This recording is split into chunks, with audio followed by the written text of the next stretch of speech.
La pâtisserie, c'est avant tout une histoire de goût, de saveur et d'émotion. Je suis Léa Reverdy, amatrice et passionnée de pâtisserie. Mon défi, vous emmener avec moi à la découverte de ce qui fait vraiment un bon dessert. L'objectif ultime, trouver la recette parfaite qui fera fondre vos papilles à coup sûr. Vous êtes sur le point d'écouter un nouvel épisode de Papilles. C'est le podcast qui part à la rencontre des meilleurs chefs pâtissiers pour comprendre l'émotion et les saveurs qui les animent au quotidien lorsqu'ils créent leur dessert d'exception. Après cet épisode, à vous de laisser libre cours à votre imagination et de créer les desserts aux saveurs qui vous ressemblent, tout en vous inspirant des meilleurs. Bonne écoute! Bonjour à tous et à toutes, j'espère que vous allez bien. Cette semaine, cap sur la Californie et plus précisément chez Mademoiselle Colette pour y faire la connaissance de Simon Pacary. De la France à l'étranger, de Carcassonne à la Californie en passant par l'île Maurice, mais aussi du restaurant étoilé à la pâtisserie boutique, on peut dire que Simon Pacary a vu du pays. Alors forcément, il a appris à affiner son palais, découvrir des produits inédits et surtout, à créer pour des papilles étrangères. Au menu de cet épisode, le plus dur, apprendre à créer pour des palais étrangers, mais aussi comment son inspiration et son processus créatif changent selon le lieu dans lequel il se trouve, et enfin l'histoire derrière son dessert iconique, l'huître. Bonne écoute! Bonjour Simon, comment vas-tu? Bonjour Léa, ça va très bien, merci beaucoup. Eh bien écoute, merci d'être avec moi aujourd'hui. Pour commencer, je te propose de revenir sur ton parcours au prisme des saveurs. Donc déjà, toi, c'était quoi ton dessert préféré quand tu étais petit? Pour vraiment être à 100% franc, j'avais pas de dessert préféré. J'ai jamais été trop sucré étant petit, voire pas sucré du tout. Mais par contre, voilà, la salade de fruits, c'était vraiment voilà, salade de fruits de ma grand-mère plus particulièrement. Voilà, c'était vraiment le truc que j'aimais le plus, quoi. Après, j'ai pas été trop pâtisserie, c'est venu beaucoup plus tard. Euh, mais dans mon enfance, vraiment, en termes de souvenirs, la salade de fruits, c'est sûr. Et comment on se dirige vers la pâtisserie quand on n'aime pas trop le sucré à l'origine? Ben, c'est un peu une longue histoire, mais pour faire un peu en résumé, j'étais pas trop fait pour l'école. Voilà, c'était pas forcément pour moi. Et donc j'étais dans une classe technologique, quoi. Et puis pour valider mon année, il fallait faire des stages. Je savais pas du tout quoi faire, clairement. Et puis un jour, euh, j'ai ma maman qui me dit, Simon, tu manges du pain toute la journée, t'adores le pain. Pourquoi tu irais pas dans une boulangerie? Et donc voilà, j'ai 15 ans et je vais faire mon stage dans une boulangerie et je découvre le pain. Ça me plaît énormément. Euh, En plus du fait que ça me plaise, je suis un jeune et voilà et je me sens utile en fait dans ce que je fais et ça m'a vraiment fait avancer et je me suis dit ben voilà j'ai aimé le pain, j'ai aimé la boulangerie Ouais. et étant donné que j'ai toujours eu ce côté artistique, voilà je suis très attiré par tout ce qui touche à l'art, spécialement plus particulièrement la musique, le dessin, la photo, la peinture, le street art. Voilà, j'ai toujours été attiré par l'art dans toutes ses formes. Et donc, du coup, ben, voilà, j'ai commencé à découvrir ce que c'était les gâteaux dans cette boulangerie-là. Et c'est comme ça que voilà, j'ai dérivé et que je me suis dit, ben, peut-être je vais faire de la pâtisserie. Et voilà comment j'en suis arrivé là. C'est quoi ton dessert parfait pour un repas du dimanche? Ben vraiment, je vais dire, c'est simple là, mais une bonne salade de fruits. Voilà, j'en reviens un petit peu à ça parce que j'ai eu la chance de rencontrer un homme qui compte énormément pour moi, qui est Marc de Passorio, qui est un peu comme un deuxième papa aujourd'hui. Et il y a une phrase qui m'a toujours marqué et voilà, qui quand il me l'a dit, ça a vraiment fait tilt. Il n'arrêtait pas de me répéter, le plus dur sinon, c'est de rester simple. Et en fait, une bonne salade de fruits avec des fruits de saison, légèrement assaisonné, un petit jus de citron, quelques zestes de kumbava, du jardin. Voilà, en fait, moi, c'est ce que j'aime. Une chantilly avec une bonne crème, très légèrement sucrée, un tout petit peu de vanille. Voilà, je pense que, en tout cas, moi, c'est ce qui me touche le plus. C'est ce que j'aime. Voilà, donc pour le dimanche, en famille à la maison, voilà, une bonne salade de fruits. Ça donne envie. Est-ce qu'il y a un dessert qui t'évoque ta nomination en tant que trophée passion dessert? Oui, oui, je pense qu'il y en a peut-être 2 ou 3. Forcément, je pense à mon dessert signature qui est un peu particulier, qui est l'illusion d'une huître. Ce dessert-là, forcément. Est-ce qu'il y a de l'huître dans le dessert? Oui, alors complètement, complètement. Je sais que c'est surprenant, mais oui, ce dessert-là, c'est un dessert qui est tout autour de l'huître. En fait, c'est un trompe-l'œil, clairement. C'est un dessert qui a vu le jour il y a maintenant presque 6 ans, si je me trompe pas, mais je crois que c'est ça. Et j'étais au restaurant et puis je sais pas, je partais dans un délire où je voulais faire des coquillages. J'étais parti dans un truc avec, je voulais refaire une espèce de sable à base d'un crumble très très fin, très parfumé, à la vanille, à la cardamome blanche. Et puis voilà, je faisais des essais, c'était pas forcément concluant et j'ai une de mes commis qui me dit, chef, vous voulez faire un délire de plage, de sable, tout ça. Je me dis pourquoi vous faites pas un coquillage? Et voilà, ça a fait tilt directement, puisque ben voilà, j'ai grandi autour du bassin de Thau, et que les huîtres, ben, c'était tous les dimanches et que je passais tous les jours devant les parcs à huîtres pour aller à l'école ou pour aller au travail. Voilà, et donc du coup j'ai dit, ben oui, ça a fait tilt de suite et je me suis dit je vais faire une huître. Et voilà un peu comment le dessert est venu et oui, il y a de l'huître dedans. Alors voilà, je rassure un petit peu tout le monde, c'est bien un dessert, voilà, qui est composé, c'est la coquille, c'est une coquille en chocolat noir avec un chocolat blanc à l'intérieur que je viens nacrer vraiment pour recréer complètement une illusion, en tout cas qui se rapproche le plus d'une vraie coquille. Et à l'intérieur, j'ai vraiment travaillé pour qu'à la dégustation, ça soit comme si c'était une véritable huître. Donc on va y Mmh. retrouver un jus de passion, ananas et de vanille, un crémeux passion euh, et une légère crème au yuzu.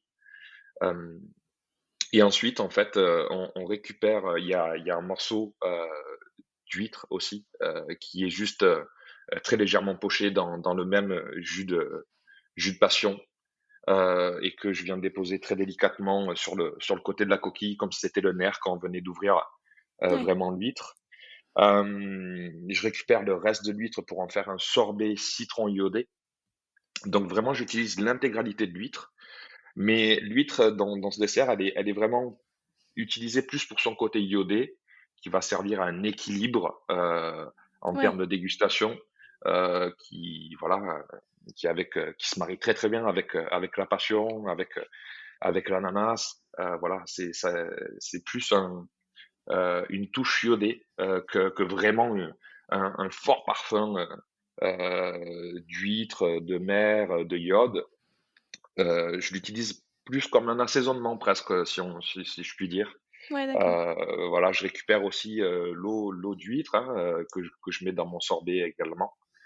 Et voilà, et l'idée, c'est on sert ça au restaurant sans couvert, parce que l'idée vraiment, c'était de pouvoir faire voyager les clients comme, comme moi j'ai l'habitude de les manger, c'est-à-dire à Bouzigues, en face de l'étang, les pieds dans le sable où on t'apporte ta bourriche et juste avec une très bonne bouteille de blanc et on vient, on prend la coquille Ouais. et on bascule et voilà et c'est un moment de convivialité avec la famille, les amis et j'avais vraiment envie de faire ressentir ce côté-là et c'était très important pour moi que cette expérience en termes de dessert soit complète, donc pas de couvert.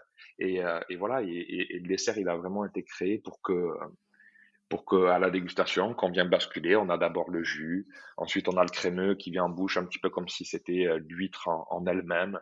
On a ce côté le jus qui rappelle un petit peu l'eau d'huître, le yuzu qui va rappeler peut-être un petit peu le citron ou des billes de balsamique qu'on va mettre lors de quand on déguste. Donc voilà, il y a vraiment un procédé pardon de création et de dégustation qui était très poussé.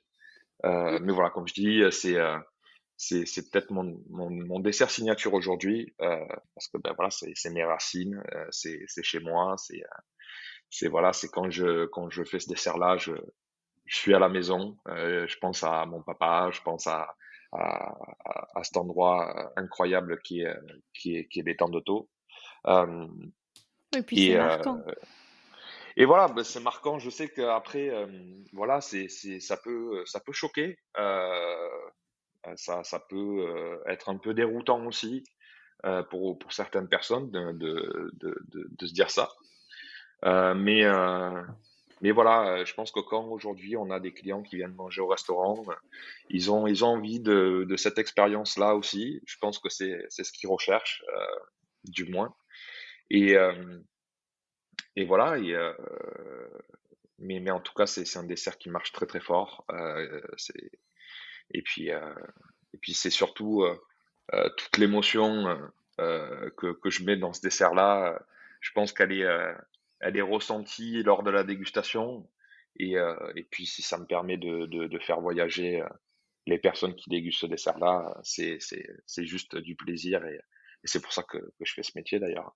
Voilà. Oui, évidemment. Voilà, oui, bah, ça c'est pour l'huître. Je pense que c'est un dessert. Je sais pas si c'est un dessert qui a permis à ma nomination, enfin, et avoir le titre Passion Dessert.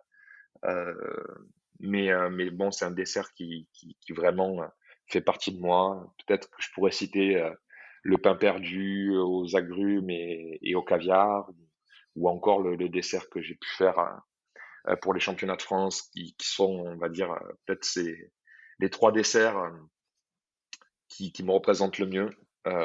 Donc voilà, j'imagine que c'est peut-être ces desserts-là qui ont fait que j'ai eu la chance d'obtenir ce titre.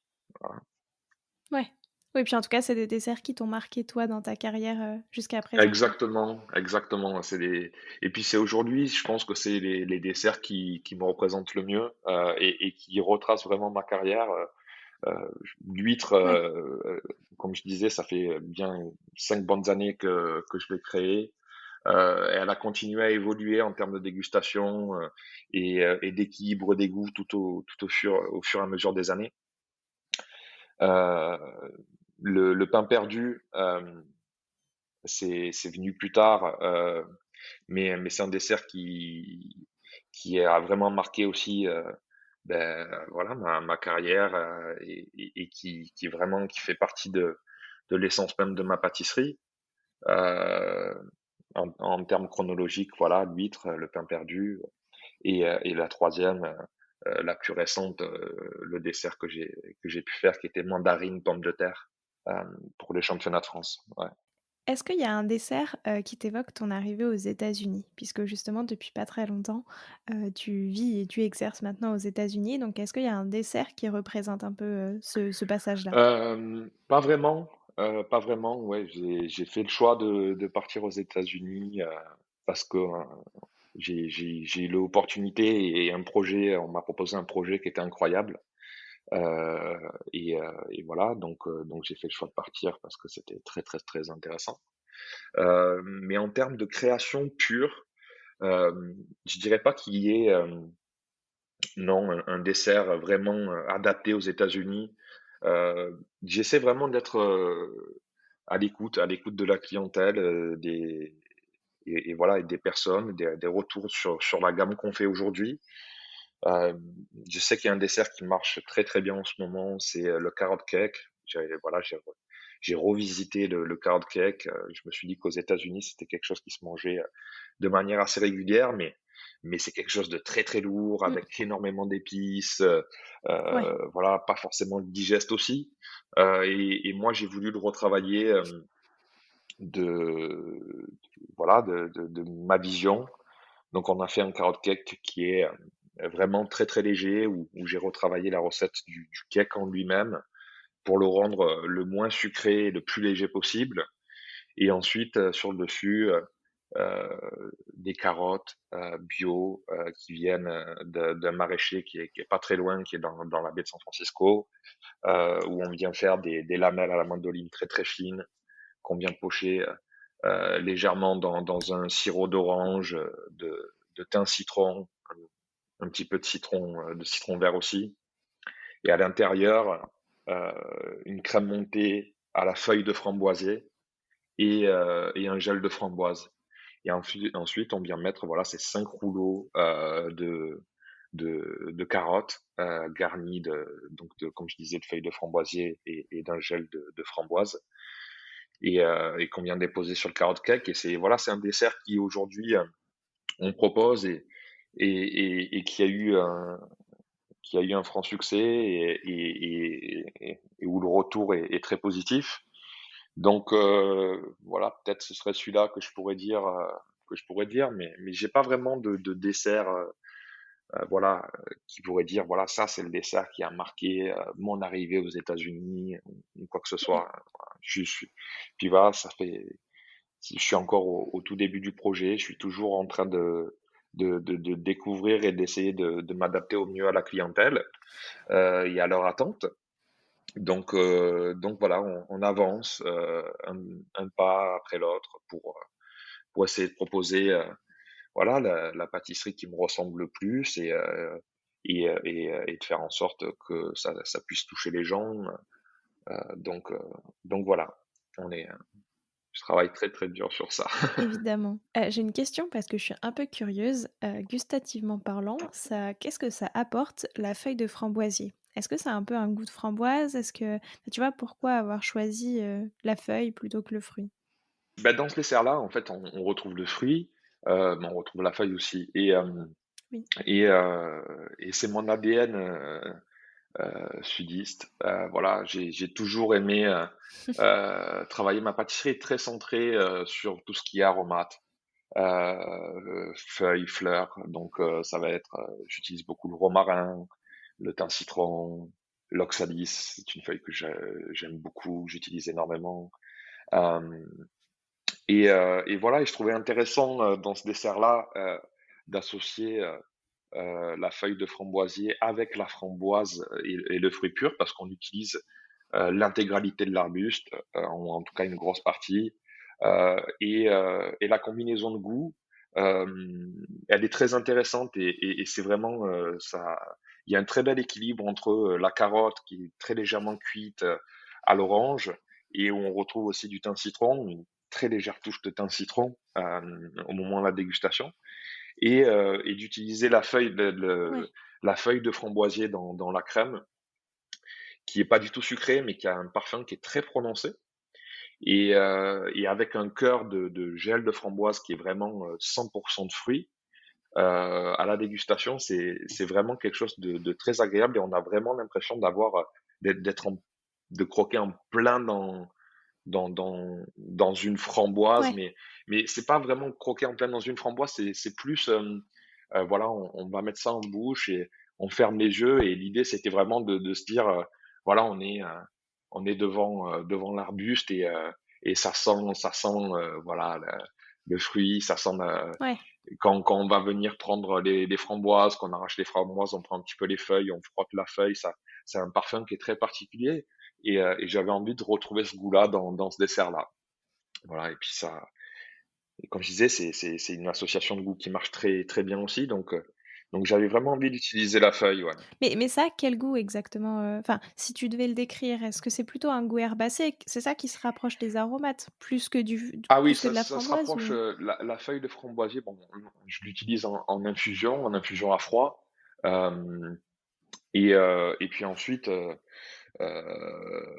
pour réoxer le goût de ça aussi, je travaille avec une compagnie qui est incroyable, qui est qui fait des extraits à 100% naturels, qui est à 100% bio, etc. Donc je vais rajouter juste 2 petites gouttes d'essence naturelle de feuilles de framboisier. Julie fait un travail incroyable de concentration de goût et d'arôme, juste pour vraiment donner l'impulsion. Donc, l'infusion à froid des feuilles, plus cet extrait naturel, voilà, on est sur un goût qui est plus herbacé, hein, que le fruit, très clairement. Euh, Oui. voilà, mais ouais, c'est plus herbacé. Si je peux décrire le goût, ouais, vous prenez une feuille de framboisier dans la main, vous la frottez, vous sentez, et bien en fait cette odeur qui est très particulière, c'est vraiment ce goût-là que je recherchais. Et voilà, c'est ce goût-là que j'ai pu faire dans cette mousse. Et voilà, Ok, bah, j'irai faire le test. avec plaisir. C'était quoi les saveurs de ta toute première création? Est-ce que tu t'en souviens? Oui, oui, oui, je m'en souviens très bien. Je m'en souviens très bien. De ma toute première création, c'était un, un fraisier au litchi. Un fraisier avec des touches de litchi. Euh, En fait, je voulais travailler pour un restaurant et pareil, c'est une personne qui a forcément marqué, qui a marqué très très fort ma carrière, qui s'appelle Olivier Bontemps. Euh, et je m'étais présenté et je n'avais pas forcément d'expérience en restaurant gastronomique ou étoilé ou peu importe. Et j'avais vu une annonce comme quoi ils recherchaient un pâtissier, donc j'ai postulé. Et lors de notre entretien, il m'a dit mais vous avez une expérience en restauration étoilée ou en restaurant gastronomique? Je dis absolument pas. Et puis il m'a dit c'est pas possible, ce sera pas possible. Alors je l'ai rappelé une deuxième fois et il m'a dit c'est pas possible. Alors je l'ai rappelé une troisième fois, il m'a dit c'est pas possible. Alors du coup ce que j'ai fait c'est que je suis allé acheter des fraises, des litchis, et voilà, j'ai récupéré un biscuit, j'ai fait un biscuit, je me rappelle, c'était une horreur d'ailleurs, mais voilà, j'avais fait un petit biscuit, et voilà, j'avais monté un petit fraisier, euh, et j'avais sur une assiette écrit au cornier le nom du restaurant qui s'appelait Au Bon Temps. Euh, j'ai pris une photo et je l'ai envoyée sur la boîte mail du restaurant. Et je l'ai rappelé une quatrième fois, je lui ai dit, écoutez, je suis pas pâtissier de restaurant, mais par contre, j'ai vraiment envie de travailler pour vous. Et donc j'ai dit, regardez sur votre mail, je vous ai envoyé une photo. Il commençait vraiment, je pense qu'il m'a dit, venez faire un essai parce qu'il était désespéré que je l'appelle, je pense. Mais ça a marché, il m'a dit, écoutez, venez demain à 8 heures, je vous attends dans la cuisine. Et puis voilà, et le soir, je signais mon contrat. Donc voilà, mais ça, on va dire que ce serait, voilà, c'était peut-être ça mon premier dessert, vraiment. Ah, mais c'est un beau souvenir. Euh, mais si je parle en termes de, voilà, du restaurant pur, le premier dessert qui vraiment a été au restaurant, c'était l'île flottante au parfum de nos garrigues. Donc c'était une crème anglaise à la lavande, des blancs pochés au thym, et une émulsion romarin avec, je me rappelle dessus, on mettait des petites billes de pan mansala. Euh, voilà, c'était vraiment la toute première création. Voilà. Je l'ai revu il y a pas très longtemps d'ailleurs, ça m'a fait bizarre, mais c'était ouais peut-être la toute première création. Et au contraire, enfin, ta toute dernière création, c'était quoi et elle avait quelle saveur? En fait, je sais pas si c'est une création. Si je parle en termes de processus de création pur à 100%. Euh, j'ai envie de dire que c'est le dessert que j'ai réalisé pour les championnats de France. Aujourd'hui, ce que je propose aux États-Unis, voilà, je suis plus du tout en restauration, hein. Maintenant, je suis en boutique. Je gère 3 boutiques qui sont en plein cœur de la Silicon Valley pour une société qui s'appelle Mademoiselle Colette, qui est incroyable d'ailleurs. Mais le processus de création quand on travaille dans un restaurant étoilé ou dans un palace et faire de la pâtisserie pour des boutiques. Le processus de création il est complètement différent. Voilà, c'est vraiment deux choses bien différentes. Mais en termes voilà de création pure, si je puis dire, au restaurant, c'était voilà ouais le dessert que j'ai proposé au championnat de France, qui était tout autour de la mandarine, du thym, citron, de l'huile d'olive et de la pomme de terre. Parce qu'aujourd'hui, en fait, ce que je propose aux boutiques, on va dire, c'est une pâtisserie fine, traditionnelle, qui est travaillée, euh, j'y mets vraiment, j'essaie d'y mettre toute mon empreinte. Mais on est vraiment sur des petits gâteaux, voilà. Donc, bien sûr, voilà, c'est de la création. Le carrot cake, c'est le dernier de la gamme que j'ai proposé aux boutiques aujourd'hui. Euh, mais le processus de création pour créer un petit gâteau et vraiment un dessert à l'assiette, euh, il est tellement compliqué. Le petit gâteau, j'essaie d'aller vraiment droit au but avec des goûts très francs euh, et de faire aussi au plus simple, que ce soit une pâtisserie qui soit lisible, gourmande et accessible un petit peu à tous. Quand je Ouais. crée pour un restaurant, euh, je vais beaucoup plus loin en termes de réflexion, en termes d'association de goûts, en termes de voilà de tout ça. Donc donc si je parle en termes pure création, voilà le dessert mandarine pomme de terre que j'ai fait pour les championnats, ce serait vraiment le dessert, ma dernière création, si on peut mettre un mot comme ça. Voilà. On peut, on peut. J'ai une dernière question pour clore cette première Mhm. partie. Ça représente quoi pour toi la pâtisserie? Ça représente tout, hein. Vraiment, je pense que voilà, quand on écoute tous les chefs, les copains et tout ça, je pense qu'on a tous un point commun, c'est que c'est vraiment ce qui nous anime. C'est la nuit, le jour, 7 jours sur 7, 24 heures sur 24. Voilà, c'est plus qu'un simple métier, c'est vraiment une passion, c'est un mode de vie. Euh, voilà, Ouais. ça représente tout, hein, tout simplement. Voilà, il n'y a pas vraiment c'est tellement puissant hein, et ça occupe une place qui est tellement importante dans ma vie voilà, mettre des mots sur qu'est-ce que ça représente, voilà, je sais pas, ça représente tout. C'est c'est c'est ma vie, voilà. Alors maintenant, je voudrais revenir sur ton processus de création, et cetera et là, le grand truc, c'est donc justement que tu es parti aux États-Unis. Moi, je voulais savoir comment est-ce qu'on crée, dans un autre pays? Parce que surtout entre les États-Unis et la France, il y a quand même un peu des codes gustatifs, tu vois, qui changent. Tu l'as dit tout à l'heure, c'est vrai que le carrot cake, c'est quand même pas un dessert dont on a l'habitude, en France.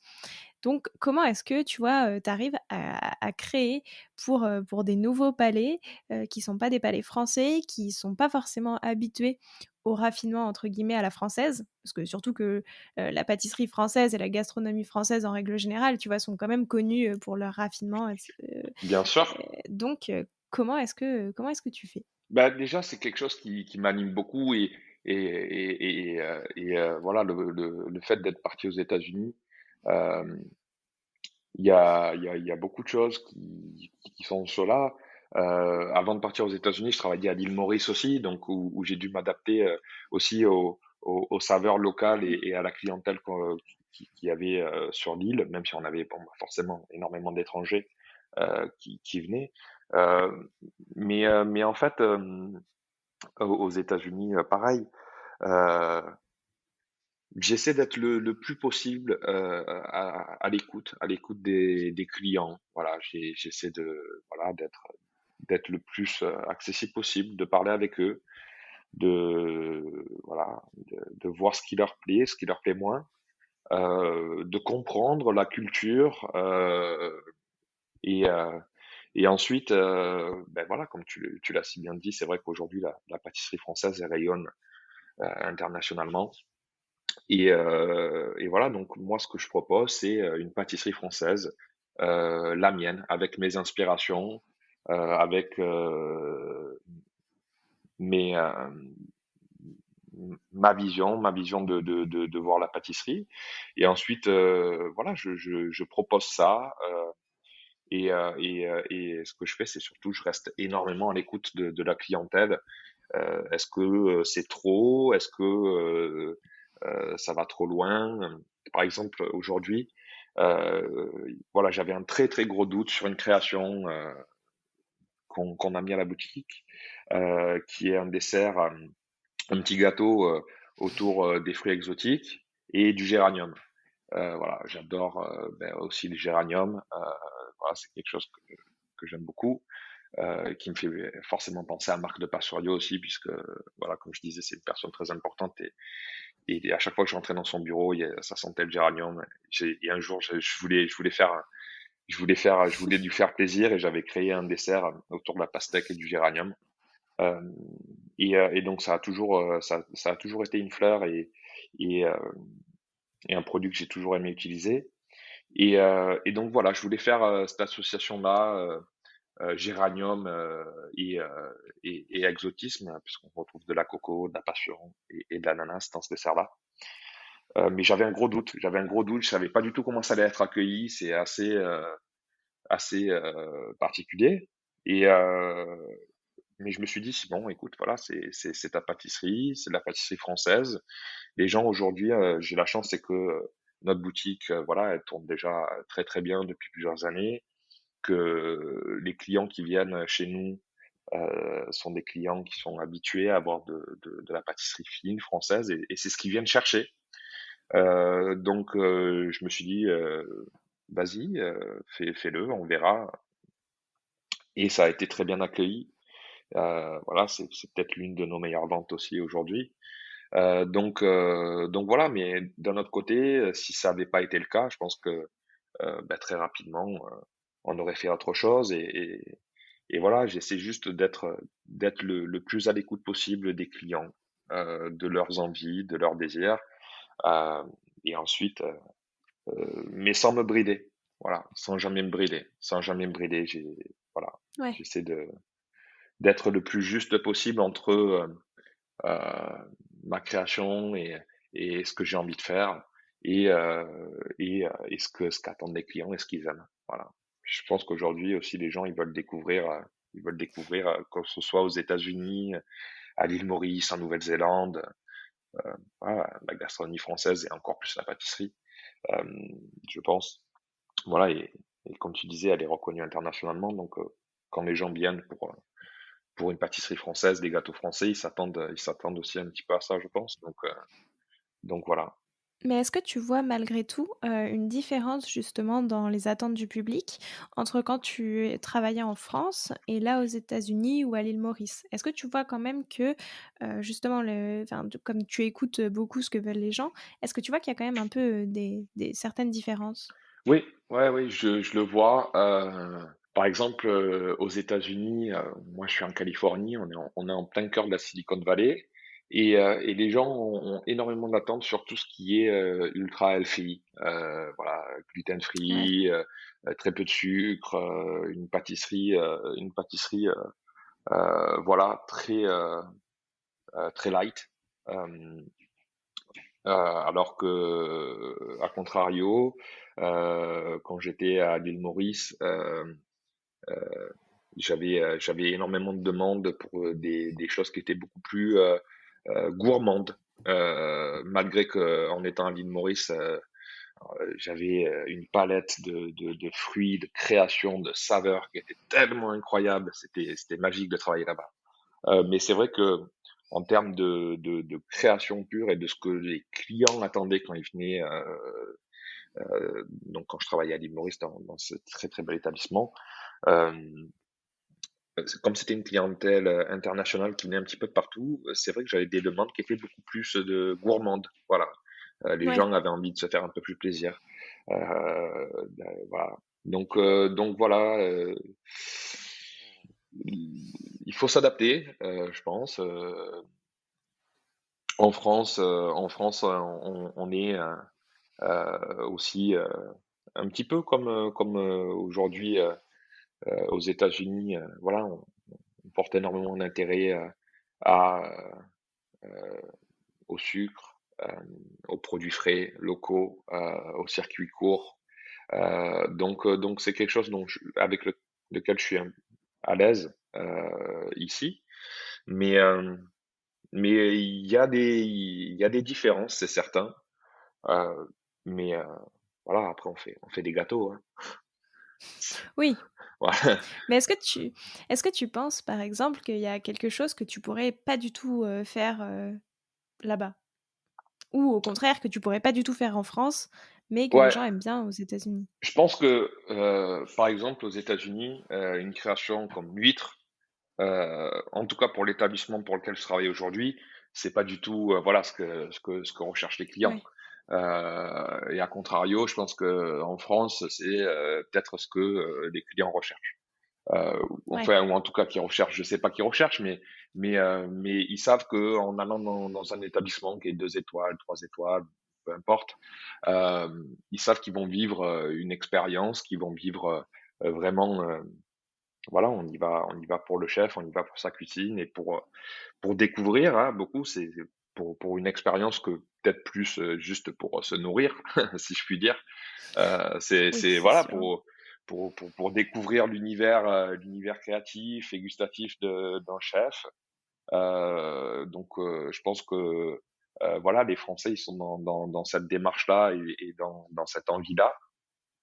Puis c'est vraiment dans notre culture aussi. Voilà, on a la culture de la table, on a la culture de bien manger. Aux États-Unis, une création comme ça, je pense pas qu'elle soit vraiment bienvenue. Euh, mais à côté de ça, voilà, et je pense que ils ont envie aussi de découvrir de nouvelles choses et, et ils ont envie voilà d'être un peu surpris. Donc euh, il y a une bride de créativité dans le sens, enfin, c'est pas une bride de créativité. Je pense que c'est juste voilà une adaptation à avoir avec la clientèle. Euh, mais voilà, je parle de l'huître. Je pense qu'aujourd'hui l'huître aux États-Unis, ça marcherait pas. Enfin, j'en suis même sûr, ça ne marchera pas. En tout cas comme je dis, attention, hein, pour l'établissement dans lequel je travaille. Et est-ce que ton inspiration, elle a changé, justement, elle change en fonction des pays dans lesquels tu te trouves? Complètement. Complètement, en fait, dans les pays où voilà, j'ai eu la chance de pouvoir voyager, j'ai eu la chance de pouvoir exercer à l'étranger et ce qui est magnifique à chaque fois qu'on voyage, que ce soit en consulting ou pour travailler, on découvre des fruits. Je pense par exemple, un exemple qui me vient en tête, je suis allé faire un consulting en Nouvelle-Zélande et je suis arrivé en pleine saison du feijoa. C'est un fruit local et que je connaissais pas.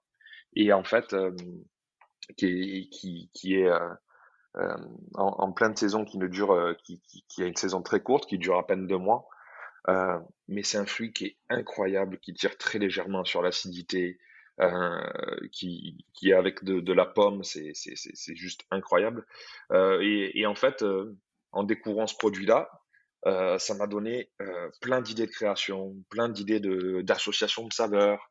Quand j'étais à l'île Maurice, par exemple, la feuille de caloupilé, voilà, qui est très très très utilisée dans la cuisine créole, d'ailleurs qui est pas du tout utilisée dans la pâtisserie. Je me suis dit, putain, mais cette herbe, elle est incroyable, elle développe tellement d'arômes, faut faire quelque chose avec, quoi. Il y a des choses voilà, et en fait, en sentant, en goûtant, ben forcément ta créativité, et ben, elle s'ouvre et tu imagines plein de choses. Et c'est ça qui est génial quand tu voyages et que tu découvres des produits comme ça. Ouais, c'est clair. Mais est-ce que c'est enfin, justement, ça change beaucoup en fonction des produits que tu découvres?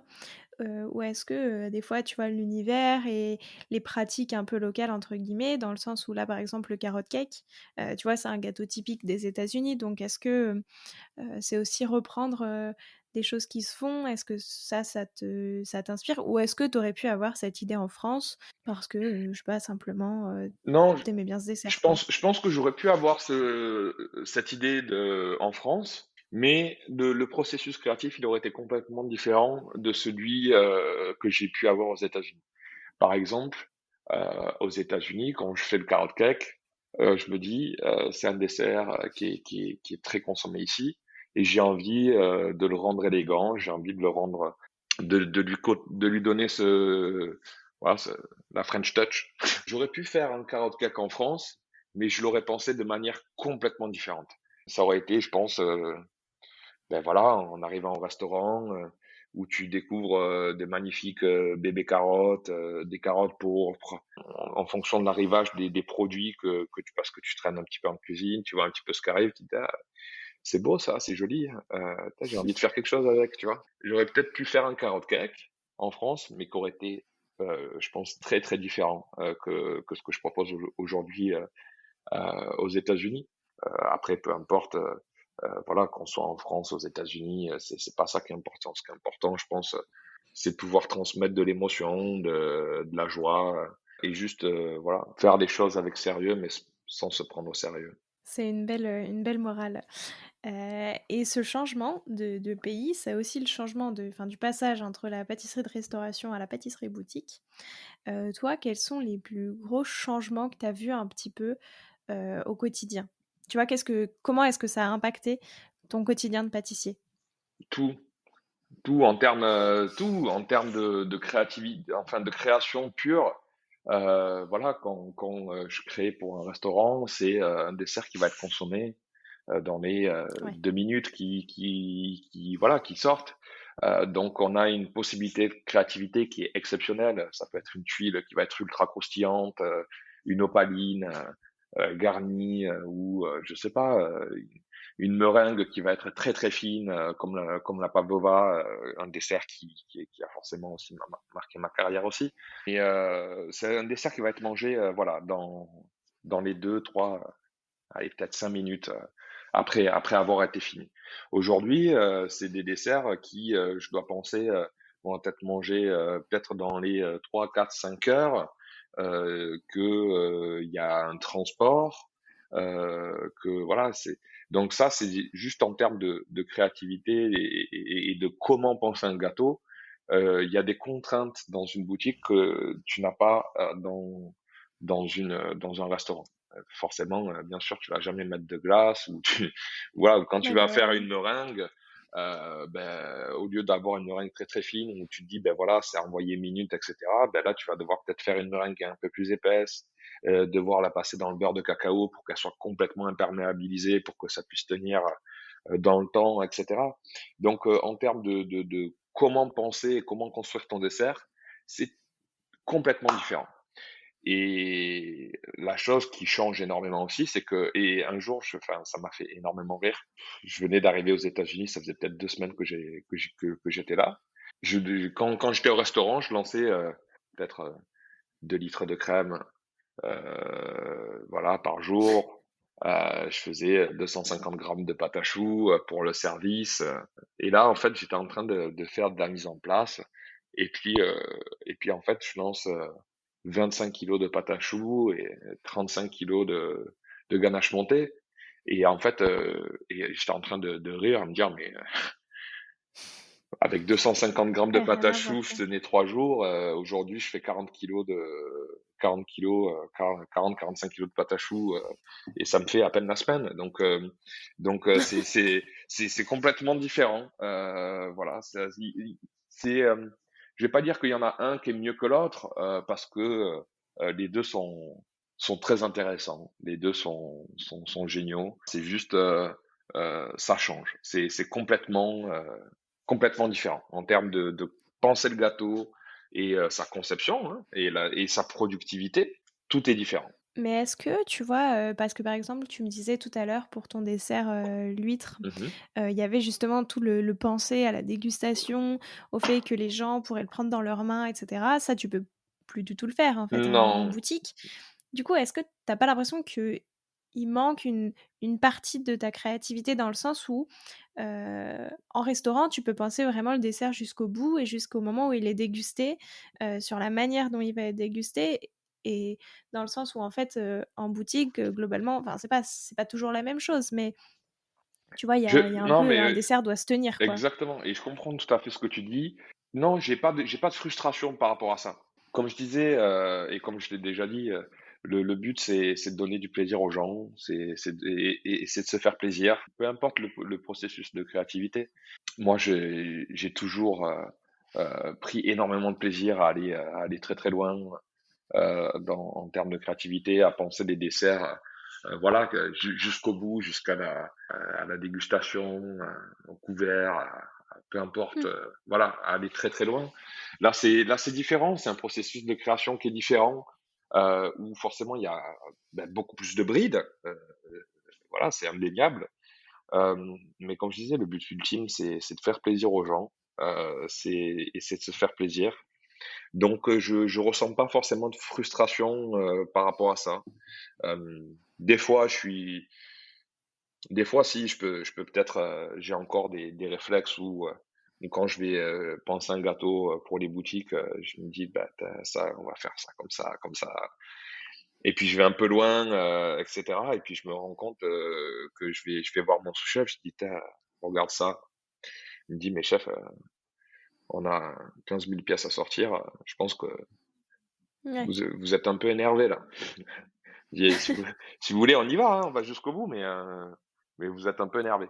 Donc, des fois, c'est vrai que ce côté-là, il peut être un petit peu frustrant parce que tu dis, voilà, c'est pas si pire, quoi. C'est juste que c'est différent, c'est deux métiers différents. Et comme je disais, il y en a pas un qui est mieux que l'autre. C'est juste, voilà, moi j'ai fait toute ma carrière en restauration, donc de switcher à la boutique aujourd'hui, c'est un gap qui est énorme, mais je ressens pas trop de frustration. J'étais préparé à ça, ça faisait un moment que j'y pensais aussi, et donc du coup je m'étais déjà préparé à ça. Donc certes j'ai Ouais. des réflexes qui peuvent parfois me frustrer en termes de créativité, mais c'est pas quelque chose qui me frustre en tant que personne. Voilà, c'est ça que je voulais dire, quoi. Ouais. Oui, oui, non, mais c'est intéressant, tu vois, justement, de voir ces 2 pans du métier et je pense que, ça doit être important, en tant que pâtissier de connaître les 2 et d'être capable un peu de pouvoir créer pour les 2 parce que comme tu le dis, c'est une réflexion différente, quoi, à chaque fois. Ouais, et puis moi, c'était vraiment sortir de ma zone de confort aussi, hein. Ouais. Comme je disais, j'ai vraiment fait toute ma carrière dans la restauration. Euh, de passer à la boutique, déjà, c'est un gap qui est énorme. De passer à une compagnie qui a trois boutiques, c'est encore plus énorme. Ouais, en plus, ouais. Mais voilà, j'ai toujours été quelqu'un qui était malgré tout attiré par les défis, attiré par les challenges. J'ai toujours eu cet esprit de compétition aussi. Et je me suis dit, ah, c'est un super challenge. Voilà. Donc Oui, c'est clair. je savais que ça allait être en termes de tout ça, hein, de créativité, de pensée, de manière et puis d'organiser un labo. Organiser un labo et organiser une cuisine, c'est complètement différent aussi. Donc, euh, donc tout ça, et avec la barrière de la langue aussi, j'ai- je dois Ouais. toujours améliorer mon anglais ça va, je me débrouille, mais, mais bon, voilà, on peut toujours s'améliorer, c'est sûr. Mais voilà, toutes ces contraintes-là, eh ben, c'est quelque part tout ce qui peut faire peur. Euh, et d'un autre côté, c'est tout ce qui m'a excité et m'a poussé à dire oui, en fait. C'est Oui, bien sûr. parce que c'est pas facile. Donc voilà, et ce côté challenge, il était super excitant pour moi. Et puis aujourd'hui, je regrette pas du tout mon choix et je suis très très content d'être là et de faire ce travail-là. Est-ce que, il y a un ingrédient que tu aimes travailler plus que les autres? Ton ingrédient chouchou un peu? Il y en a beaucoup d'ingrédients chouchous. Le thym citron, le thym citron et l'huile d'olive, clairement. Euh, mais peut-être plus le thym citron. Ah, j'adore le thym citron. Voilà, c'est un peu mon ingrédient fétiche. Tout ce qui est aromate, voilà, tout ce qui est aromate qui me ramène vraiment à chez moi, à, à- au garrigue, voilà, un Ouais. citron, le romarin. J'adore l'huile d'olive. C'est vrai que j'utilise pas mal d'huile d'olive aussi. Euh, mais Si je devais en choisir un en disant ouais, l'ingrédient fétiche, c'est un C'est citron. celui-là. Ouais. Et est-ce qu'au contraire, il y a un ingrédient que tu peux quand même bien aimer, mais qui te donne pas mal de fil à retordre, tu vois? Qui est toujours un peu plus compliqué à travailler et à appréhender pour tes desserts? Peut-être le litchi. Le litchi, Ouais, j'adore ce fruit, euh, mais c'est vrai qu'à chaque fois de travailler, j'ai jamais peut-être aujourd'hui, je pense que j'ai toujours pas réussi à vraiment le sublimer à 100%. Alors, on peut faire plein de choses avec du litchi, hein, un jus de ouais, litchi, une crème litchi, sorbet litchi, plein de choses, mais en fait, le litchi, vraiment, à proprement parler, pur, quand j'étais à l'île Maurice, en fait, on avait des litchis. En fait, c'est pas tant la question qui me donne d'une fil à retordre, parce que je peux faire plein de choses avec du litchi, mais j'ai le souvenir de quand j'étais à l'île Maurice, on avait des litchis qui étaient locales et qui étaient incroyables, vraiment. Rien à voir avec les litchis que j'ai pu manger en France ou quoi. Ils étaient gros, charnus, sucrés. C'était des vrais bonbons, quoi. Et en fait, euh, en retravaillant le fruit, j'ai jamais réussi à trouver autant de plaisir qu'en mangeant le fruit ouais, lui-même. Et en fait, c'est plus ça, c'est que euh, pour moi, j'ai encore jamais réussi à me dire, cette recette-là, ce dessert-là, je prends autant, voire plus de plaisir qu'en mangeant juste, voilà, ce litchi, juste le fruit. Et en fait, j'ai pas réussi à faire ça. Je l'ai toujours pas trouvé. Je sais pas comment faire. faut continuer les recherches. Voilà, mais peut-être, voilà, donc comme je disais, c'est un fruit voilà, que je travaille, mais voilà, je m'en éloigne un petit peu aussi parce que euh, j'ai tellement pris de plaisir à manger ces fruits-là en étant à l'île Maurice euh, que euh, les retravailler, j'arrive pas à retrouver ce plaisir-là une fois le produit transformé. Et donc du coup, voilà, je préfère ne pas m'auto-frustrer. Oui, effectivement. Et est-ce que tu aurais un conseil, à me donner, à moi qui suis pas une pâtissière, professionnelle et Mhm. que tu trouves qu'on ne donne pas assez? Peut-être aussi un conseil que toi, tu aurais aimé recevoir quand tu as commencé, la pâtisserie? Quand j'ai commencé la pâtisserie, pour être vraiment honnête, hein, j'ai commencé à vouloir faire de la pâtisserie et on m'a dit, tu n'y arriveras pas, t'es un gros bourrin, plein de choses comme ça. Ouais, Et en fait, je me suis accroché et voilà, je me suis écouté moi-même et je savais que c'était à l'intérieur de moi. Donc peut-être c'est peut-être pas un conseil. Puis je suis personne pour donner des conseils, mais voilà, se faire plaisir. Voilà, fais-toi plaisir, fais-toi kiffer quoi. N'écoute pas les gens ou si c'est vraiment ce qui t'anime et que tu as envie de faire ça, que tu as envie de faire des gâteaux, que tu as envie de pâtisser, ben pâtisse, quoi. Voilà, fais-toi plaisir. C'est tout. C'est tout. Voilà, je pense que c'est le conseil que je donnerais. Voilà, pâtisse, fais tes recettes. Écoute, voilà, écoute, lis beaucoup. Voilà, regarde ce que font les gens, si ça t'inspire, si machin, mais voilà, le conseil que je dirais, que je donnerais, c'est voilà, fais-toi plaisir. Fais-toi plaisir. Juste, si c'est ça que t'aimes faire, juste fais-le. Fais-toi kiffer. C'est tout.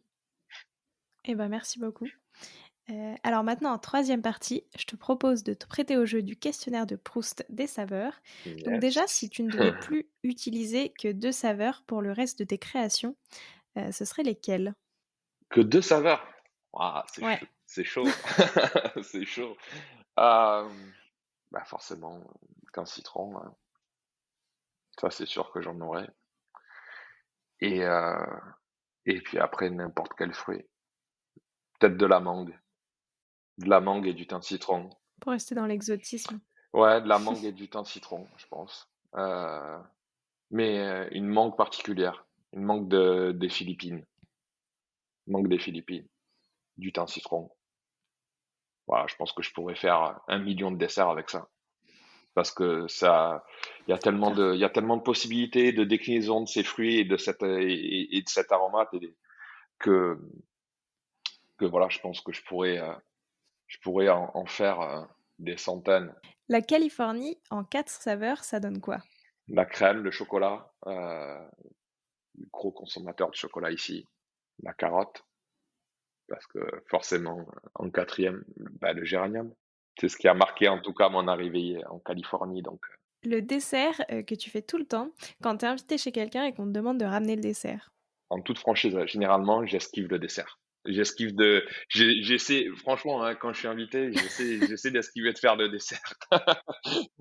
C'est pas du jeu ça. Parce que tout le monde doit vouloir un dessert, que tu as fait et tu veux même pas en Ouais, ramener. non, c'est vrai, non, mais c'est vrai que quand je suis invité, j'essaie d'esquiver les desserts, mais non, je pense que je ferai peut-être une bonne salade de fruits avec peut-être une petite émulsion. Non, mais c'est vrai, parce qu'en fait, je pense que juste, voilà, tout ce processus de création, de dessert, et voilà, je pense que c'est des choses qu'il faut vivre à 100%, voilà, dans son entièreté, en allant au restaurant, en découvrant l'univers du chef pâtissier, la connexion qu'ils ont l'un avec l'autre, tout processus voilà, de service et tout, parce que c'est vraiment, c'est l'art de la table en fait, c'est pas juste un dessert. Ouais. Mais si je suis invité chez des amis et que voilà et que j'ai envie de leur faire plaisir, vraiment, je vais sélectionner les meilleurs fruits que je trouve chez mon maraîcher. Je fais une méchante salade de fruits avec juste un tout petit peu de citron. Je récupère un siphon, un peu de crème, du romarin infusé à froid, une petite émulsion de romarin avec ça, un petit peu de zeste de kumbava, un petit peu de main de Bouddha dessus. Ah, ça suffit. Et c'est Et top. c'est la meilleure façon de terminer le repas. Ouais, ouais, je pense que je ferais ça. Est-ce qu'il y a un pâtissier ou une pâtissière avec qui tu aimerais bien créer un dessert à 4 mains qui aurait des saveurs inattendues? Bah, je dirais peut-être Brandon Dehan. Ah, c'est un ami, c'est quelqu'un. En plus d'être un ami, c'est un pâtissier que je respecte, que j'aime beaucoup. Voilà, j'ai eu l'occasion de goûter ses desserts plusieurs fois. On a fait partie de la même association quand je travaillais à Aix-en-Provence. Euh, et puis voilà, donc j'ai déjà goûté plusieurs fois ses desserts. Je suis allé manger forcément au restaurant avec lui. Et comme je disais, en plus d'être un ami, c'est un pâtissier que je respecte beaucoup, qui a un équilibre de, de, de justesse et de création qui est juste incroyable, qui met sa technique au service du goût. Et à chaque fois que j'ai pu manger un de ses desserts, je me suis dit, putain, Ouais. le salaud, il est fort. Non, j'ai toujours pris énormément de plaisir à manger ces desserts. Donc si je devais faire un quatre mains avec des saveurs inattendues, parce il a quand même pas mal de créations qui sont un peu folles. Ouais, ça serait faire un quatre mains avec Brandon, ce serait cool, ce serait chouette. Il aurait des saveurs inattendues à mon avis, entre l'huître et les idées folles de Brandon, ça donnerait quelque chose, Ouais, je pense il y a un truc à faire, ouais. Brandon, si t'écoutes, vas-y, hein. Ouais, j'attends de voir cette création. Et si là, tout de suite, je te demande d'essayer de créer un dessert qui évoque, la France, qu'est-ce que tu fais? Tu vois, si tu faisais un dessert dans ta boutique pour rendre hommage, à la France, pour les Américains qui voudraient goûter un dessert, typique, qu'est-ce que Mhm. tu ferais? Ouais, c'est compliqué franchement, parce que il y a tellement de pâtisseries qui peuvent représenter la France, voilà. Maintenant, si c'était moi vraiment qui représenterait ma France, enfin la France, euh, et que je devais, voilà, en fait, je ferais le dessert que j'ai fait au championnat parce que c'est vraiment, j'ai mis tellement d'amour et tellement d'émotion dans ce dessert-là quand quand je l'ai créé, où j'ai fait un vrai travail sur moi-même, émotionnellement parlant, pour essayer de vraiment mettre euh, moi, voilà. toute mon âme entière dans un dessert, qu'est-ce que ce serait? Et en fait, c'est ce dessert-là, c'est la mandarine, c'est la mandarine, pomme de terre, huile d'olive. Ce dessert-là, c'est vraiment l'histoire. C'est moi. Si c'était un dessert, c'était moi. Donc, ce serait, ben, je ferais ça, quoi, en fait, parce que ben, Est-ce que tu penses qu'un dessert à la pomme de terre, ça passerait aux États-Unis? ben, ouais, non, mais la pomme de terre dans ce dessert-là, c'est pas l'élément Oui. prédominant. Mais je pense que ça marcherait. Je pense qu'il serait surpris, hein, parce que la pomme de terre soufflée, enrobée juste de sucre, voilà, passer. Donc forcément, il y a de la friture. C'est vrai que les Américains, ils aiment la friture. Bah, faut qu'elle soit raisonnée, faut qu'elle soit contrôlée. Mais je pense que ça pourrait plaire, hein. Enfin, bon, je sais pas. Il faudrait peut-être que je tente l'histoire. Bah écoute, essaye et puis dis-nous si ça fonctionne. Ça marche, ça marche. Alors maintenant, j'ai 5 dernières questions. T'es plutôt Mhm. fruits ou chocolat? Fruits, direct. Carotte ou pomme de terre? Pomme de terre, facile. Je préfère ce questionnaire. Basilic ou thym? Tiens, direct. Boutique ou restaurant? Oh, difficile. Joker. Les deux, les deux. L'huître ou le pain perdu? Ah, en fait, non, t'avais bien commencé, là, c'est plus difficile maintenant. Euh, l'huître, l'huître. Très bien. Bah écoute Simon, merci beaucoup pour ton temps. C'était super intéressant de se plonger un peu, dans l'univers de la pâtisserie, version, États-Unis. Enfin, justement faire le mixte un peu entre France et États-Unis. Comment on exporte sa pâtisserie. Tu vois? Comment on Mhm, arrive à s'adapter aux palais, à des palais qu'on n'a pas l'habitude, enfin qu'on connaît pas en tout cas. Donc, mhm. merci beaucoup pour ton temps. Bah, écoute, c'est moi qui te remercie beaucoup. C'était très, très sympa de pouvoir discuter avec toi. Et puis merci pour l'invitation. J'espère que cet épisode vous a plu et je vous dis à la semaine prochaine en compagnie d'Étienne Leroy. Prenez soin de vous.